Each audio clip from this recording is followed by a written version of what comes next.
Na inihanda, at ito is part of the series na inihanda ko para sa Christmas. Ito pong the Undercover Boss. Kasi merong isang parang reality TV show na nagpapabigla sa yung tungkol sa mga may-ari ng kumpanya, malalaki, o kaya CEO, na ginagawa nila biglang nag-disguise sila as parang pangkaraniwang empleyado, nag-a-apply din doon. Pagkatapos parang trainee pa lang sila, and suddenly hinuhubad nila yung kanilang magandang kasuotan, nag-disguise na pangkaraniwang tao, at nag-a-apply doon sa kanilang sariling kumpanya para ma-discover nila, kung ano, maranasan nila kung ano talaga nangyayari. At kumisan, meron pang pangyayari sa na habang nagtatrabaho sila, napapagalitan siya ng supervisor. Hindi alam na yun yung pinaka-may-ari. At may mga time pa rin na i-terminate. Yung mismong may-ari, tiniterminate. At nakita ko na wala itong pagkakaiba sa ginawa ng ating Panginoon. He, the maker of the universe, the maker of the world, ay nagdesisyon na mag-disguise bilang isang pangkaraniwang bata. Isnilang doon sa Bethlehem. At pagkatapos ay nabuhay na kasama natin. And actually, yung tao ay hindi siya nakilala. Hindi siya nakilala. Yung mga tao na kanyang nilikha. At ngayon po, ito mismo yung ginawa ng Panginoon doon sa araw ng Kapaskuhan. Kaya nga po ang tanong ko, what if the ultimate boss went undercover? What if God became one of us? Ay ito mismo yung ginawa ng Panginoon doon sa Christmas, unang Christmas. Sabi nga po, but although the Word was made through Him, the Word didn't recognize Him when He came. Hindi siya nakilala ng mga tao na kanya nilikha nung siya pumunta sa atin during the first Christmas. At ang tanong po is, had Jesus not been born to this world, what would the world be like? Kung hindi isinilang si Jesus Christ sa mundong ito, ano kaya ang itsura ng mundong ito? Ano kaya ang kalagayan ng ating mundo? Nawa ay pagpalain ng Panginoon ng ating pag-aaral ngayon, likod tayo tumawa, tayo manalangin. Panginoon, hiniling ko po ang iyong pagpapala, ang iyong anointing, Lord, ay puspusin mo kami, ang lingkod at ganoon din ang puso ng bawat isa. And I pray, God, na ngayon po ay pagpalain mo at ang bawat isa ay uuwing masaya sapagkat nakatanggap ng biyaya at pagpapalang spiritual galing sa iyong mga salita ngayon. Bless us, Lord, at ang Espiritu mo po ang mag-usap at mag-bless sa amin sa limitation ng iyong lingkod. Ikaw po magpulo, Panginoon, ngayong umagang ito. Sa pangalan ni Jesus, Amen. Had Jesus not been born to this world, what would the world be like? Ano kaya itsura ng mundong ito kung hindi isinilang si Kristo? Napakalaki po ng impact ni Jesus sa mundong ito. Sa edukasyon, sa kawang gawa, sa pagpalaganap ng kapayapaan, napakalaki po ng epekto ni Jesus. Actually, meron akong kaibigan na Indian. At pagka inaaya namin kumain, talagang ayaw niyang kainin yung beef. Sabi ko, bakit tayo mo kumain ng beef? Kasi Diyos namin yan, sabi niya. Parang mother pa namin yan. Pero mo, kinakain mo yung mother ko, sabi niya. You're eating my mother. Sabi ko, at talagang naano ako, sabi ko, biruin mo. Kahit na naghihirap sila, hindi nila talaga kakatayin yung baka dahil yun ang kanilang kinikilalang Diyos at sabi nila, cow is a home to all gods. So imagine mo, kung hindi dumating sa buhay nila ang Panginoon, and praise God, marami ng mga Indians nakakilala sa Panginoon, ganito ang kanilang paniniwala. So without Jesus, people are slaves of false belief. Nakakalungkot po yung ganong mga bagay. At alam natin yung nangyayari sa ating kapaligiran na puro kaguluhan, and most of the place, marami sa mga lugar na ito ay dahil sa hindi naman si Jesus ang kanilang Panginoon sa kanilang lugar. Kaya kung titingnan nyo, kung pag-aaralan nyo, karamihan doon sa mga bansa, karamihan sa mga lugar na kung saan grabe yung kaguluhan, ay hindi majority ng kanilang mga tao ay mga Kristiyano. Pero tingnan nyo, pagka majority ng mga Kristiyano, ang mga tao doon mga Kristiyano, mas merong kapayapaan, mas merong hustisya, mas merong demokrasya, mas may kalayaan. Iba talaga ang impact ng Kristyanismo sa mundong ito. Kahit na yung suffering, even suffering is pointless without Christ. Yung mga naghihirap, yung mga dumadaan sa matindi mga problema na para bang kawalan ng katarungan ng kanilang pinagdadaanan, para bang walang kabuluhan ang kanilang mga paghihirap kung wala ang Panginoon sa kanilang buhay.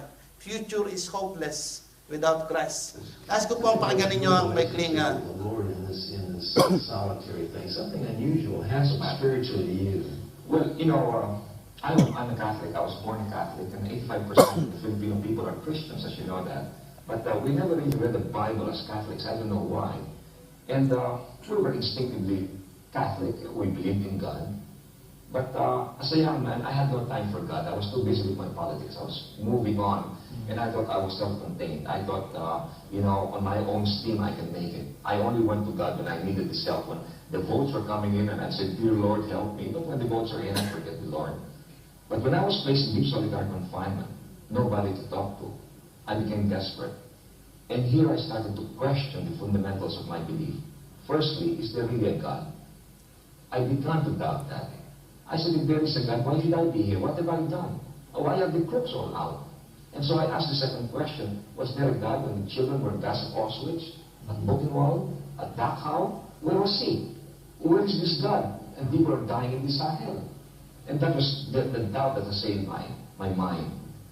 But then I felt, there must be a God, because then all of this suffering will be useless. I mean, if I'm suffering like this and there's no God, who will ever reward me? Who will ever pay me back? So there must be a God.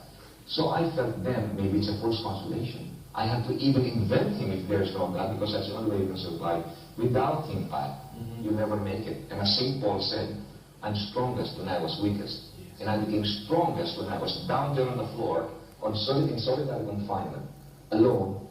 And it's only when He came to me that I really felt strongest. And therefore now, I have survived all of my vicissitudes because I know that there's this God interceding for us. I understand that you had Thomas at Kempis Yes, Imitation. I have the Imitation of Christ, but the book that really encouraged me to go into deeper thinking is Chuck Colson's Born Again. Yes. You know, I read this book and I said, oh, this guy is just a phony, you know, it's a gimmick. He was a Nixon man and he wants to use this, you know, to win the good graces of people. And I read this, but the more I read it, and I saw it there, he said, if you sit down with the yellow paper and write down your blessings as against your heartaches and frustrations, you will always know that you're always ahead. But the tragedy with us human beings, we only remember God on the negative way. Yes. We know Him when we're suffering. But what about the daily gifts that He gives us? The family, the children, the food, employment. We don't count that. So it was Chuck Colson who opened up my mind to this. And then I saw him in your program. So I started reading. So one day I was flying from Boston to Washington. And here's this man sitting down beside me in the plane. And I looked over and I said, "Excuse me, are you Mr. Colson?" He said, "Yes." "How did you know me?" I said, "I saw you on 700 Club and I read your book. And your book helped me." And we started talking, you see. And it was this man who showed me the way, and I told him I must apologize. I said, because, you know, when I first read your book, I thought you were a phony and you're a gimmick. But now that you're in your prison fellowship, really dedicating yourself to the Lord, I said, that's the greatest thing.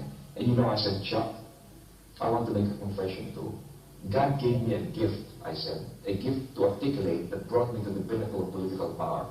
I promised him in prison," I said, "that if and when I regain my freedom, I'd like to use this gift now to witness for him."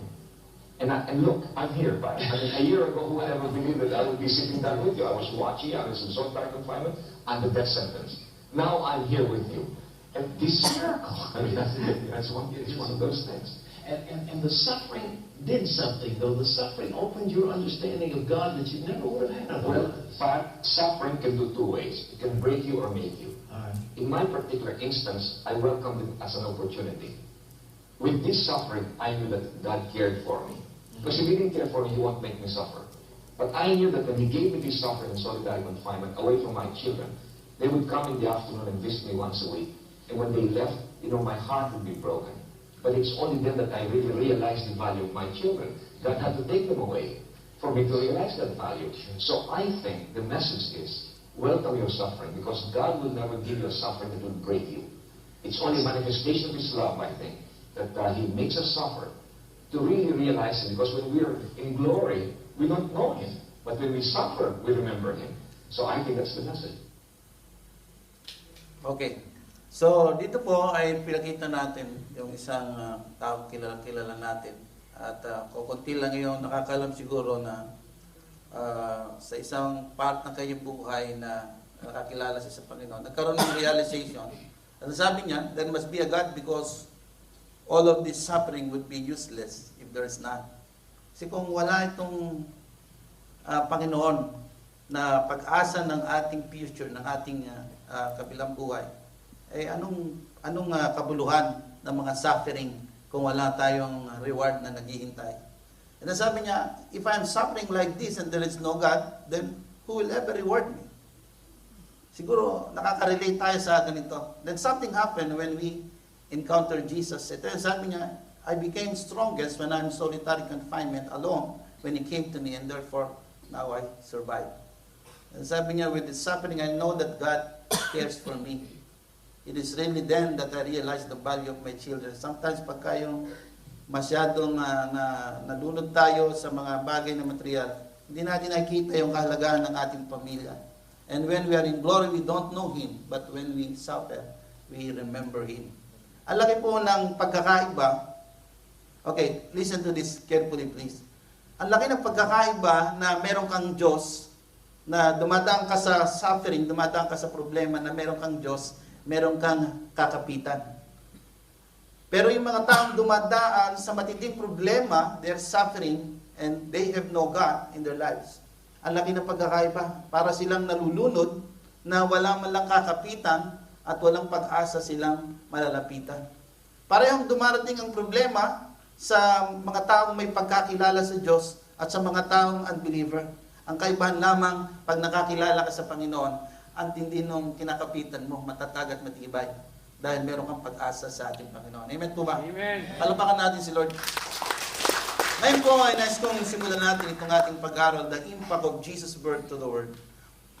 Ano yung impact? Ano yung epekto ng pagsilang ni Kristo sa ating mundong ito? At especially sa ating personal na buhay.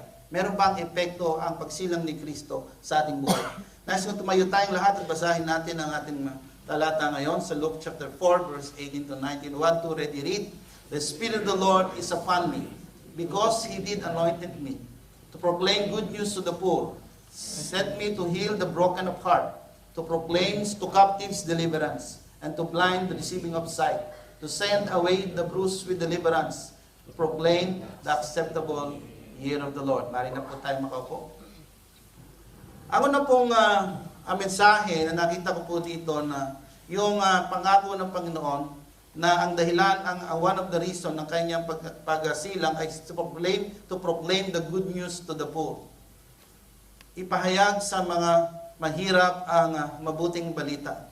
Nakita ko po dito na ang pangako ng Panginoon, ito yung ginagawa niya even today, na the deprived became somebody. Yung poor, yung mga mahirap, yung mga hindi kilala, yung mga ordinary people ay binigyan niya ng mabuting balita and they can become somebody because of the Lord Jesus Christ.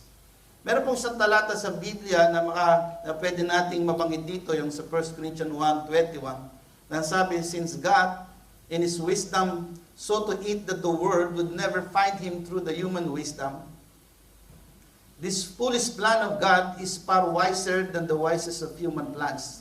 Kasi tingnan niyo po, nung isilang ang Panginoong Kristo, sa halip na isilang siya sa magandang hospital, sa halip na sa isang palasyo, sa halip na isilang sa isang magandang tahanan, pinili ng Diyos na kanyang anak ay isilang sa isang mababang sabsaban, sa isang pakarniyong. Bakit? Upang maabot siya ng mga mahirap. At sino yung kanyang mga nauna mga bisita doon? Hindi ba mga pangkarniwang tao na mga shepherd? Yung mga pangkaraniwang tao na mababa ang mga sahod, walang pinag-aralan, pero yun yung mga tao na naunang hinayaan ng Diyos na makalapit sa kanyang anak. Hindi BBC, hindi CNN, hindi ABS-CBN, hindi GMA ang naroon. Kundi ang unang nakarinig ng mabuting balita at sinabihan ng mga anghel ay mga pangkaraniwang tao. Binigyan ng Diyos ng unang pagkakataon yung mga mahirap. Kaya tama yung pangako ng Panginoon na to proclaim good news to the poor. Kung sino pa yung mga mahirap, kung sino pa yung mababa, kung sino pa yung hindi mga kilala, doon unang pinahayag ng Panginoon ang mabuting balita at unang nakakilala sa ating Panginoon. Sabi dito, remember that few of you were wise in the world's eyes, or powerful, or wealthy when God called you. Tingnan niyo po yung makatabi niyo. Meron bang anak dyan ng mga mayaman? Baka meron dito. Ayan. Baka may naligaw dito. Karamihan po sa atin, mga ordinary people. Pero, pinili tayo ng Panginoon. Pero, inihayag ng Panginoon, nireveal ng Panginoon sa atin ang kanyang sarili, nabuksan ang ating mga mata. At ito ay gawa ng Diyos, hindi ito gawa natin. Ipinahayag sa atin ng Panginoon ang kanyang sarili at maliban na ang Diyos ang magpakilala sa atin, hindi natin siya makilala. Maliban na buksan ng Panginoon ang ating spiritual eyes, hindi natin siya makilala. Ibig sabihin, narito ka ngayon. Ibig sabihin, nakilala mo ang Diyos because of the grace of God. Dahil sa biyaya ng Diyos, niloob niya na makilala mo siya, at ito isang malaking pribilehiyo na makilala natin ang Panginoon. Amen. Meron pong isang napakatalinong tao sa Pilipinas na kilalang kilala ninyo. Dahil maingay siya, si Miriam. Namatay yung kanyang anak. Napanood niyo po ba yun? Pagkatapos nung namatay yung anak niya, at pagkalipas ng ilang, I think 10 years, in-interview muli siya kasi medyo hindi maganda yung sinabi niya nung namatay anak niya. After 10 years, in-interview muli siya. Sabi niya, naka-move on ka na ba? Sabi niya, no. Hindi ako naka-move on, sabi niya. At ang sabi niya, I can see this God as underachiever. Sabi niya gano'n. If I am God, I can do better. At sa huli, ang sabi niya, in conclusion, maybe there is no God. Napanood niyo po ba yung video niya? Marami sa ano ako, kasi itong isang tao napakatalino, napakatas ng pinag-aralan, nag-master ng doctorate sa pag-abugasya, ay hindi niya nakita yung grasya ng Panginoon. And what is the reason why? Bakit ang tao nagsasuffer at grabe yung kanyang sama ng loob. And another one, baka sabihin nyo makikilikilingan ako. This is not about politics. This is about yung usapin tungkol sa Diyos. Naalala ba yung Yolanda? And then merong isang unang pumunta doon, si Duterte, di ba? And sabi niya, maybe, nung bumabaha ng malakas ng Yolanda, maybe nakalimutan ng Diyos yung a place called earth, sabi niya. Maaring God is somewhere and maybe He forget a place called earth. Sabi ko, diba, parang kinikriticize niya yung Panginoon. Naiintindihan ko yung emotional feeling. And ngayon, nung yung minura niya yung Papa, nakita niyo naman ito nangyari, no? At marami nagagalit. Marami nagagalit yung mga pare kasi yun naman talaga yung kanyang way at yun ang normal niya. Pero nung medyo nadula siya, cursing ng po, marami nag-react. Pero ang tanong ko, during the time that he criticized God, mismo yung Diyos ang criticize niya, wala na mag-react. Pero yung Papa criticize o kaya kinurse, marami nagagalit. So mas maraming nagkikil sa Papa kaysa Diyos. So tinan niyo yung kalagayan po natin. Ito lang naman parang analyzation ko, it's nothing about politics. At alam niyo ba na malaki ang pwedeng maging impact, malaki ang pwedeng maging epekto sa buhay ng isang tao pagka makilala niya ang Panginoon. And I believe na itong si Duterte, tapos brutally honest, di po ba? And I'm praying na one day the Lord will touch him and he became born-again Christian and he will become a big testimony to all of what the Lord can do to a person. Kung anong pwede magawa ng Panginoon. Naalala ko, nung sikat na sikat, itong si Manny Pacquiao, one day, na lead ako ng Panginoon na ipag-pray siya. Sabi ko, laki ng magagawang testimony ng tao ito kung makakilala siya sa Panginoon. And then I prayed. Sabi ko, Lord, alam ko, pwede mong pakinggan itong prayer ko. Although, probably marami nagpipray sa kanya. Pero, isa ako doon sa nanalangin, Lord, hipuin mo siya na nawa makakilala siya sa'yo. At nagulat na lang ako na, eto na, inugon ng Panginoon yung panalangin ko at panalangin ng maraming mga tao na ngayon isa siya sa mga testimony na ginagamit ng Panginoon kung ano ang pwedeng maging impact, kung ano ang pwedeng magawa ng isang tao. Isang lalaki matikas, isang lalaki malakas sumuntok, malakas matibay, pero isang araw, sinuko niya ang kanyang buhay sa Panginoon. At nakita natin isang malaking patotoo na pwedeng magawa ng Panginoon kano man katigas ang puso, gano'n man katatag isang tao, pwede niyang isuko ang kanyang buhay sa Panginoon. I believe marami nagpe-pray na makilala sa Panginoon to si Duterte para maging patotoo sa kabutihan ng Panginoon. Pwedeng gawin ng Diyos, pwedeng baguhin ng Panginoon kahit isang tao napakatigas ng puso. Kasi tingnan nyo, ano ba yung kwento ng buhay natin? Marami sa atin masasabi na imposibleng makakilala ako sa Panginoon. Dati talaga ganito ang buhay ko. Grabe grabe ang buhay ko. Pero anong ginawa ng Diyos ngayon? Narito tayo kasi nakakilala tayo sa Panginoon dahil walang imposible sa Diyos. Sabi nga po ng 1 Corinthians 1:27, tuloy po natin ang pagbasa. Instead, God deliberately choose the things the world considers foolish in order to shame those who think they are wise. And He choose those who are powerless to shame those who are powerful. Sabi, God choose things despised by the world, things counted as nothing at all, and use them to bring to nothing what the world consider important, so that no one can ever boast in the presence of God. Para walang makapagmalaki sa harap ng Diyos. For our benefit, God made Christ to be wisdom itself. He is the one who made us acceptable to God, and He gave Himself to purchase our freedom. As the scripture says, the person who wishes to boast should boast only of what the Lord has done. Kung merong magmamalaki, hindi yung sarili pagmamalaki, kundi kung ano yung ginawa ng Panginoon sa ating buhay. Ano ba yung ginawa ng Diyos? Yun ang pinagmamalaki natin. Sabi ni Jesus, it is finished. Ginawa ko na kung ano yung dapat niyang gawin sa buhay natin. Pangalawa, the desperate finds hope for eternity. Sabi nito, to heal the broken of heart. Isa po sa pinakamagandang bagay na nakita ko na pangako ng Panginoon. Sabi nga, look, the virgin will conceive a child. She will give birth to a son, and he will be called Emmanuel, meaning God is with us. Isa sa pangalan ng Panginoon yung God with us, Emmanuel. Na ang ibig sabihin, hindi siya malayo, hindi siya nasa langit lamang, kundi pumunta siya dito sa lupa, kasama natin, naranasan yung lahat ng ating nararanasan. Kung ikaw ay sumama ang loob, kung ikaw ay nabetray, kung ikaw ay merong injustices na nararanasan, tandaan mo, ang lahat ng yan ay naranasan din ng ating Panginoon kasi nabuhay siya nakasama natin. Kaya nauunawaan niya, He is Emmanuel, God with us. Naiintindihan niya kung ano yung pinagdadaanan mo, kung nahihirapan ka, kung meron kang kagipitan, kung meron kang kahirapan, lahat ng yan ay naranasan din ng ating Panginoon. Kaya nga ang sabi sa Hebrew 4 verse 15, for our high priest is able to understand our weaknesses. When He lived on earth, He was tempted in every way that we are, but He did not sin. Lahat ng pinagdadaanan natin, naiintindihan ng Panginoon, kaya pwede tayong lumapit sa Kanya, na hindi tayo mahihiya, because the Lord understands. Alam ng Diyos kung ano yung temptation. Alam ng Panginoon yung kahirapan, yung injustices, kung ano man pinagdadaanan natin. God knows. Kaya naiintindihan niya. Kaya pwede tayong lumapit sa ating Panginoon at makaka-relate ang Panginoon sa iyo.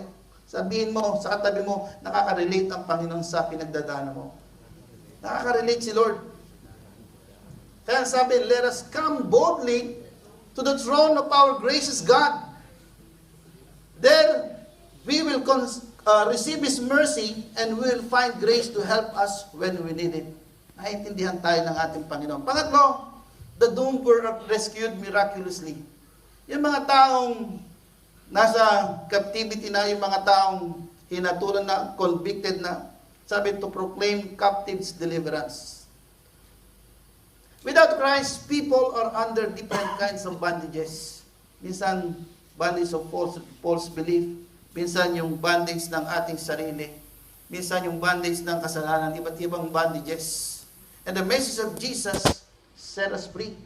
And sabi nga po, "You shall know the truth, and the truth shall make you free." Yung nakilala natin yung katotohanan, yung liwanag ni Kristo, ay napalaya tayo sa iba't ibang klase ng bondages. Number 4, the destitute minds were enlightened spiritually. Yung kadilimang spiritual, yung hindi pagkaunawa, yung mga deception sa ating mga isipan, ay binigyan tayo ng liwanag. Sabi, the blind will see of sight. Nakakilala tayo sa Panginoon. Suddenly, na-open yung ating spiritual mind. Meron pong mga prevalent lies in the world today. At siguro, na-encounter na natin ang mga bagay nito. Kung wala si Kristo, napakadaling ma-deceive ang ating mga pag-iisip sa mga lies, sa mga kasinungalingan na kumakalat sa mundong ito. At itong mga pag-aaral na ito ay nanggaling kay John MacArthur at sinama ko lang po dito sa sermon ko. At ang sabi nga po niya, number 1, na kumakalat na kasinungalingan sa mundong ito is life is random. Ang buhay ay parang nagkakataon lamang.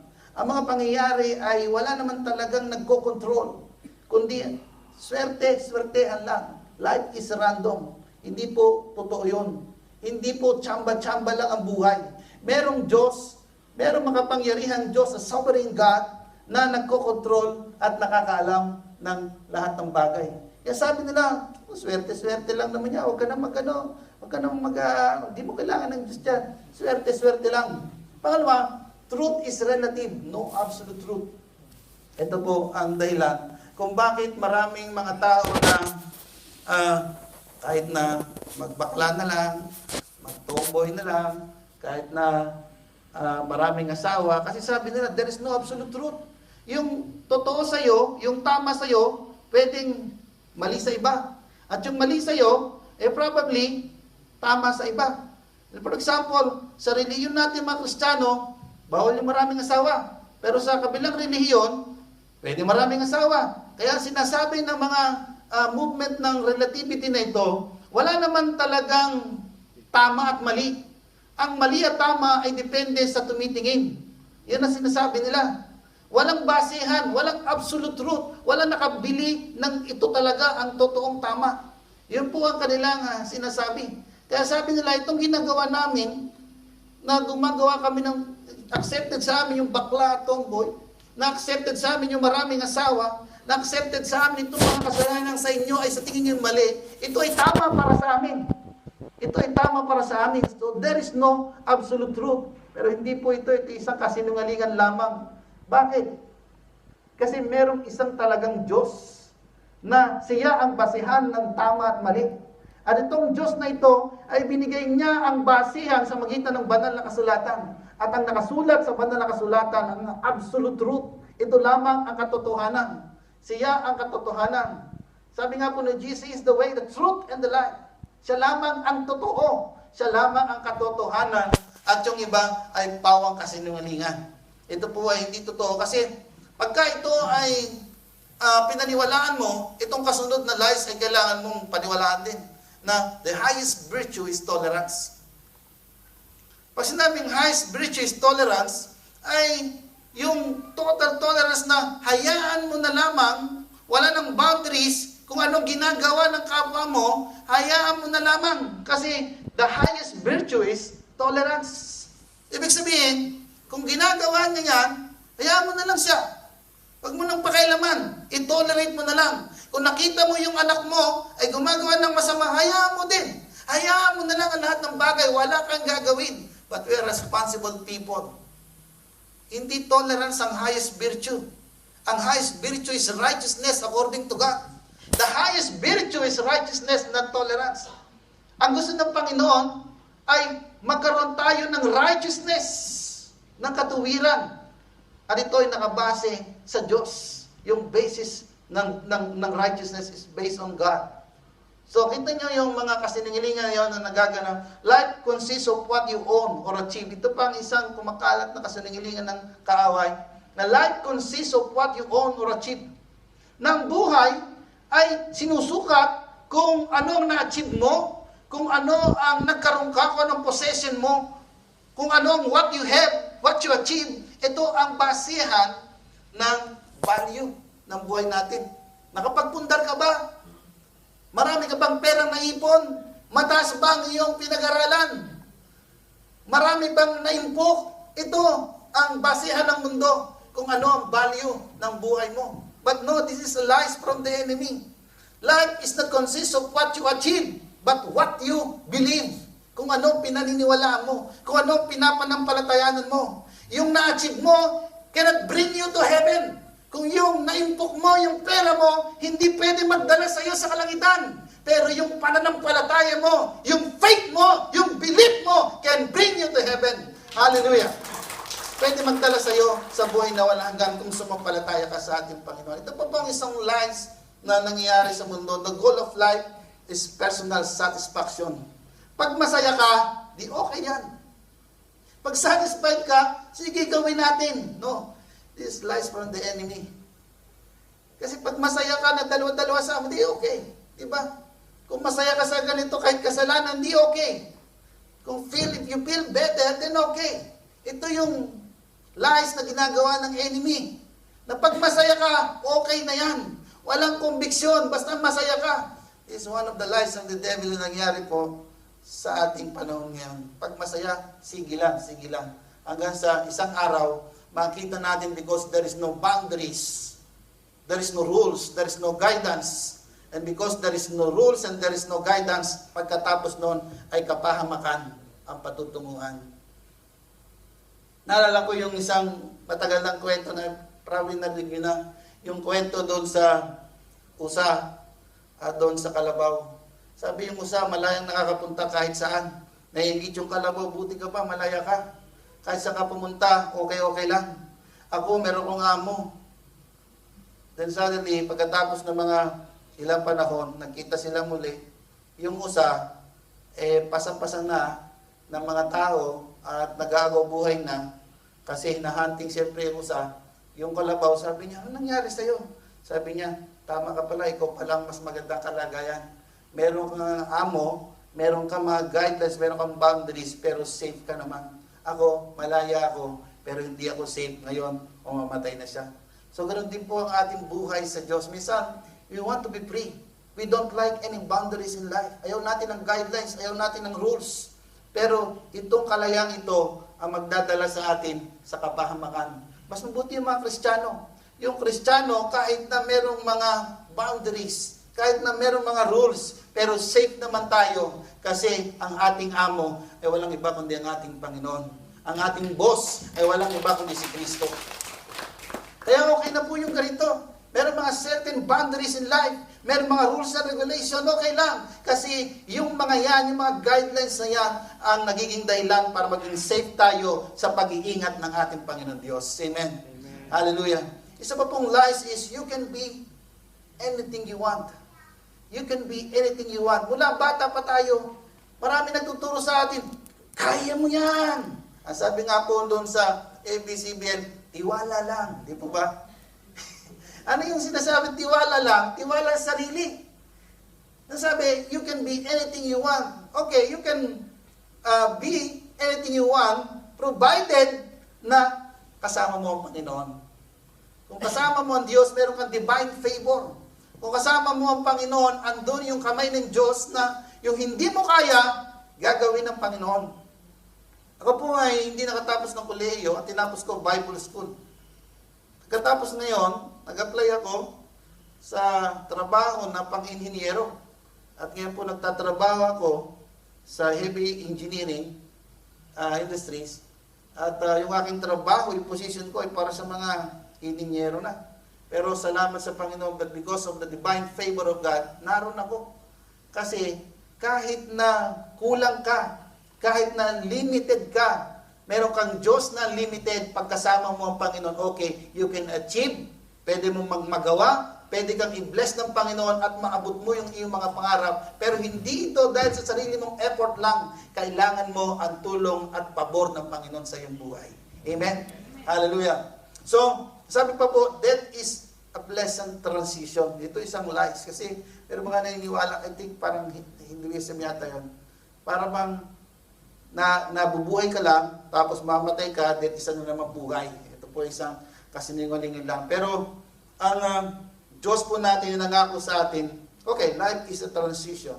Kapag ka ikaw ay kumilala sa ating Panginoong Kristo, then life is a pleasant transition kasi pupunta ka sa langit kasama ng Panginoon. Itong promise ng Panginoon. Okay, yung dumating ang Panginoong Yesus sa ating buhay, itong mga lies na ito, mapapalaya po tayo. Kasi ang sabi ng Panginoon, I am the light of the world. Ako yung liwanag. Whoever follows me will never walk in darkness, but will have the light of life. Yung liwanag ng Panginoon sa magitan ng kanyang salita ay nagbibigay ng liwanag sa atin at nagpapalaya sa atin sa mga kasinungalingan ng enemy sa ating kapanahunan. Kaya laki po ng impact ni Jesus. Kapag ang isang tao nag-aaral ng salita ng Diyos, kapag isang tao ay merong personal relationship with God, ang laki ng pagkakaiba. Kasi ang liwanag ng Panginoon ay kanyang nararanasan sa kanyang buhay. And kapag nakilala mo ang Panginoon, ikaw mismo ay magiging liwanag. Sabi niya, you are the light of the world. You are the light that gives light to the world. A city that is built on a hill cannot be hidden. And the people don't hide the light under a bowl. They put it on a lampstand so the light shines for all the people in the house. In the same way, you should be a light for other people. Live so that they will see the good things you do and will praise your Father in heaven. Ang buhay ng mga Kristiyano ay inspirasyon. Ang buhay ng mga Kristiyano ay halimbawa. Ang buhay ng mga Kristiyano ay isang hamon sa kanyang kapaligiran. Kung nabubuhay tayo ng kakaiba, kung nabubuhay tayo ng may integridad, kung umaharap tayo sa mga problema na may pag-asa, kung inaharap natin ang mga kabiguan na merong pagtitiwala sa Diyos, ang buhay natin ay isang testimony ng isang patotoo ng Diyos ay talagang maaasahan at masasabi ng nasa labas, masasabi ng hindi Kristiyano, masarap pala maging Kristiyano kasi lahat ng mga challenges sa buhay ay napapagtagumpayan dahil sa gabay at patnubay at lakas ng Panginoon sa ating buhay. At tayo magiging mga liwanag, tayo magiging halimbawa, magiging testimony sa iba dahil nakita nila kung paano tayo marap sa buhay. Ang buhay Kristiyano po ay ibig sabihin wala kang problema. Kung paano nila nararanasan ng mga problema, mararanasan din natin ang kaibahan. Ano yung response natin pagka namatayan tayo ng mahal sa buhay? Ano yung response mo pagka nawalan ka ng trabaho, nawalan ka ng visa? Ano ang gagawin mo kapag may matinding pagsubok sa buhay mo na wala ka ng makakapitan kundi Diyos? Anong response mo? Kakapit ka ba sa patalim? Gagawa ka na ba ng masama para mag-survive? Kung ginagawa ng iba'y ganito, gagawin mo na rin ba? Anong integrity ang ipapakita mo sa iba? Ito ang testimony ng iyong buhay at makikita ng ibang tao, masarap pala maging Kristiyano na bubuhay na may integrity sa liwanag ng ating Panginoon. At sinasabi nga po lagi natin ang Kristiyanong walang kwento ng pagbabago ng Diyos ay walang kwenta. Ang Kristiyanong walang kwento ay walang kwenta. Importante po yung liwanag ng Panginoon sa ating buhay. At palima po, the distressed were delivered securely. Nasabi, to send away the bruise with deliverance. Yung mga sugatan, to send away the bruise with deliverance. Pinalaya. Yung mga captive sugatan ay pinalaya. Jesus can break the chains in our lives. Pwede tayong palayain ng Panginoon sa mga bondages sa ating buhay. How did we become captives? Ay ko pong bigyan lang ito ng konting time. How did we become captives? And I saw this simple presentation in the internet. I think it will help. Tayo naging captives because of our ancestors, si Adam and Eve. In the beginning, God made Adam and put him in the Garden of Eden. There were two trees in the garden. One was the tree of life, and the other was the tree of the knowledge of good and evil. The tree of life represented God Himself, while the tree of knowledge of good and evil represent independent from God. Ito yung representation. Yung puno ng buhay represent God Himself, at yung tree of knowledge and good and evil represent yung independent life, independent with God. Gusto mo mag-independent sa Diyos.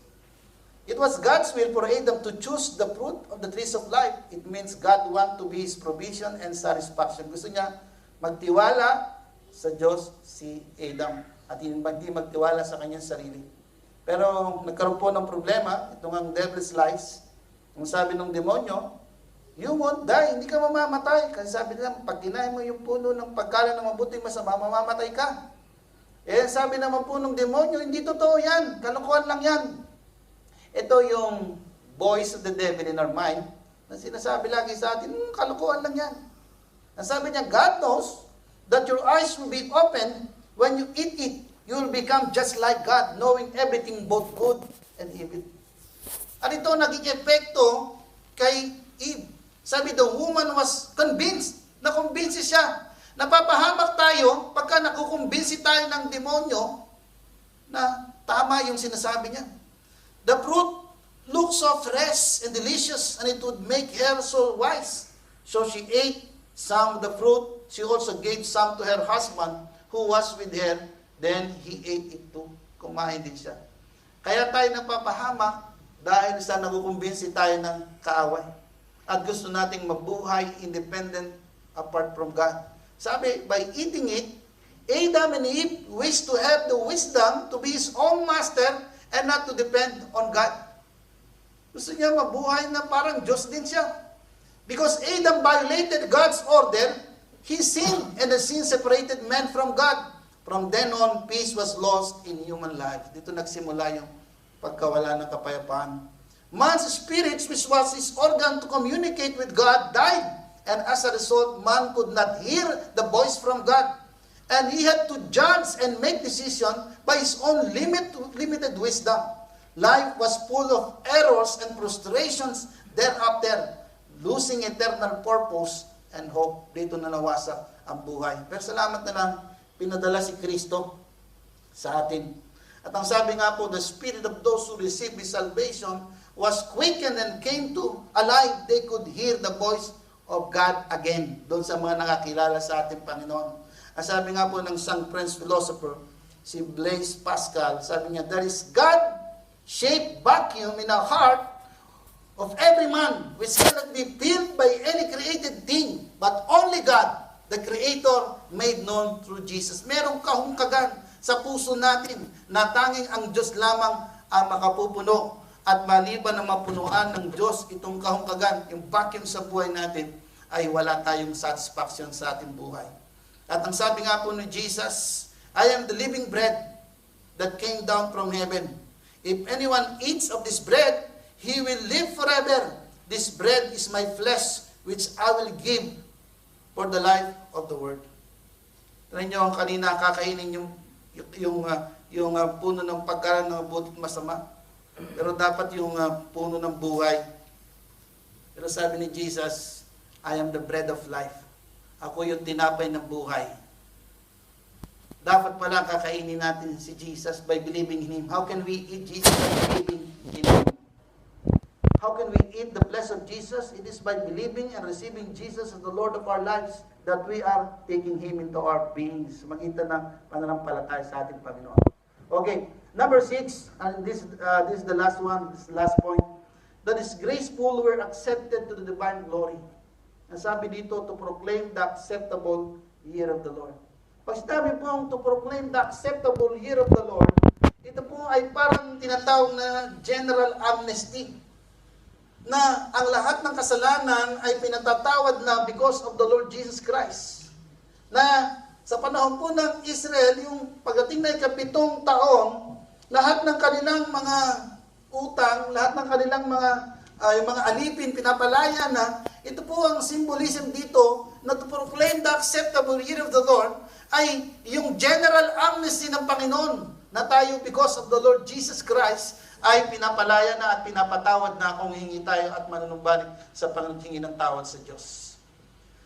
Ang sabi nga po ng Saint Augustine sa kaniyang komento sa incarnation of the Lord Jesus Christ, sabi niya, the maker of man became man, that he, the ruler of the stars, might be nourished at the breast, that he the bread might be hungry, that he the fountain might thirst, that he the light might sleep, that he the way might be wearied by the journey, that he the truth might be accused by the false witnesses, that he the judge of the living of the dead might be brought to trial by corrupt mortal judge, that he justice itself might be condemned by the unjust, that he discipline itself might be scourged with whips, that he the foundation might be suspended upon the cross, that he courage personified might be weakened, and that he security might be wounded, and that he the very life itself might die.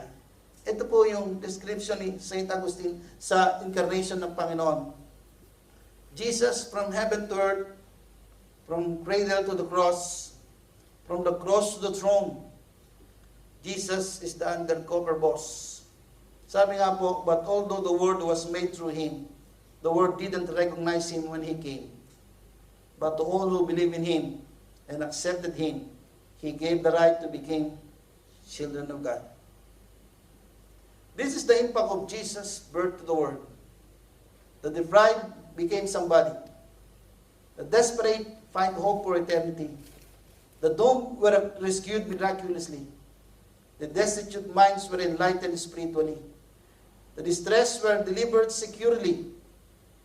The disgraceful were accepted to divine glory. Lagyan niyo po ito.